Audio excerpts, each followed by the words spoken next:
When you try your best but you don't succeed, when you get what you want but not what you need, when you feel so tired but you can't sleep, stuck in... I went to the GP. She straight away said, I want to refer you to somebody just to be safe, double check. And he saw me, felt it, straight away sent me down for a mammogram. And then it kind of all took off from there. I had to have this biopsy, which is an ordeal in itself. They found traces of the DCIS, basically clusters of precancerous cells. Obviously, as soon as they say the word cancer, it doesn't matter. So they said that they would have to do a mastectomy. We went back in my family tree, and on my father's side, every woman going back to his great-great-grandmother have all had breast or ovarian cancer. And I will try to fix you. Hi, I'm Anastasia, and I'm a breast cancer survivor. And I'm here to tell you that cancer didn't only just affect me, but it affected my friends and family and many other people in my life.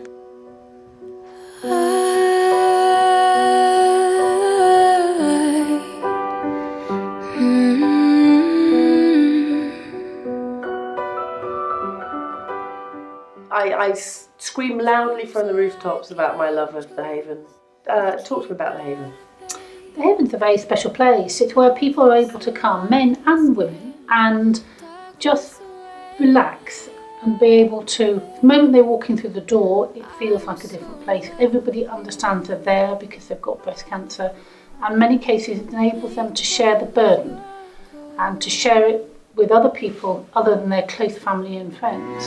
The power of love, a force from above. Breast cancer causes over 20% of deaths among women in their 40s. I felt a small lump in my left breast. I wasn't worried because I've never drunk in my life, I've never smoked in my life, I've breastfed my children, there's absolutely no history of cancer in our family. And we went back for the results, and as I sat there, all I could hear them say chemotherapy, oncologist, invasive, grade 3, mastectomy. Just within seconds, your world has fallen apart, and you suddenly find that you've joined this club, the cancer club, that you don't want to have any part of. I came to the Haven, and that was just like a breath of fresh air. From the second you walk in the door, you just feel this surrounded by love, and you feel that you're not alone. And so they did the lumpectomy, and I was given the lovely news that it hadn't cleared it. So I had to go for a full mastectomy. I went back in 10 days and they said that everything had been cleared, so we were ecstatic, but there was something in the lungs. They gave me the lovely news that the cancer has now spread to both my lungs, and it's so deep that they can't remove it or do anything. And I had to go back on another course of chemotherapy. And then I was told that it had grown even more, and so they were going to try and put me on a clinical trial. Unfortunately, on the waiting for the tests to find out whether I had the right type of cancer, the cancer spread to my liver, my bones, my back. The treatment they were going to put me on was targeted therapy, and it did work, and the tumours shrunk, and so we thought, oh my God, this is fun, it's fantastic, there's hope now. I started to get some violent headaches and being sick, and was sent for a brain scan and found out it was everywhere in the brain. Is there a part of you that doesn't have cancer at the moment? It sounds like... No, I think I've got it absolutely everywhere. This time we go sublime. Love is entwined to find. Love is danger, love is pleasure.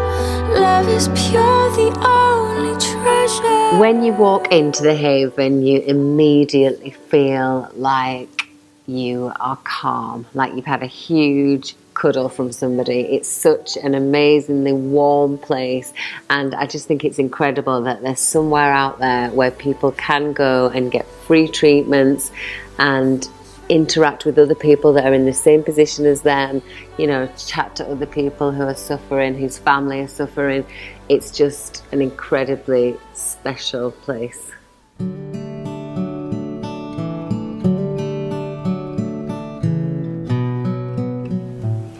1,000 women die of breast cancer each month in the UK. I went for a regular check for a mammogram. I was having them yearly because my mother had had breast cancer as a young lady. I hadn't felt anything. I was totally surprised when they said that there was cancer there.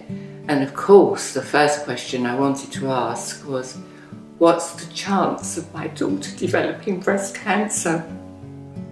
And when she answered 50%, I thought, what do I do now?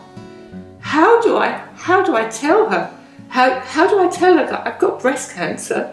And how do I tell her what risk she's under? That was my first thought. I had regular mammograms. I had my mammogram in November, which actually came back saying everything was fine. I went on to have ultrasound and a biopsy. We found out that I did have a malignant tumour. I got told I had breast cancer.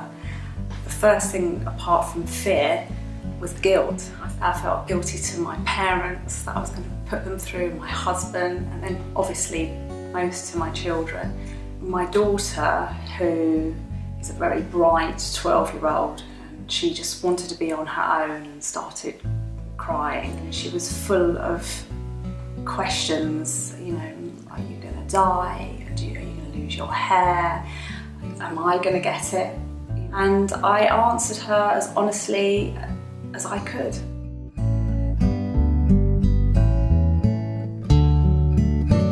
Hello, I'm Kirsty Gallagher, and on behalf of Future Dreams, thank you so much for attending the lunch today.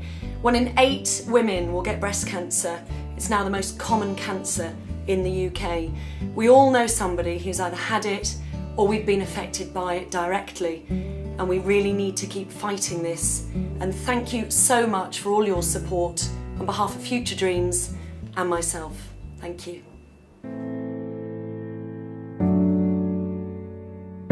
Well, most of the research that happens here in the Breakthrough Breast Cancer Research Centre, we just simply couldn't happen if it wasn't for donations from the public and fundraising efforts. So really, without funding like that's come from Future Dreams, we simply wouldn't be able to do the work that we do. I think we have to accept it's going to be a long time before there's no breast cancer.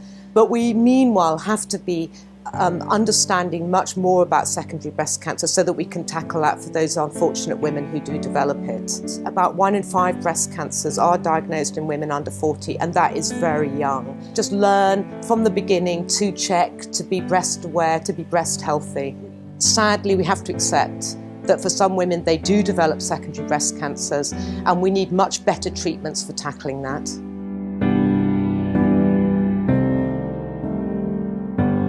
What finally gets me out of bed is the hope that something will change. I mean, if I'd been diagnosed with secondaries back when I had primaries in 1999, some of the medicines and some of the therapeutic treatments that are now available to hopefully stem the tide and prolong my life weren't available.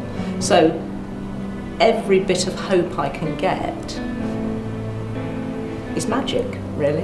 And I think that's what keeps me involved with Breakthrough, is I don't know where my hope would be otherwise.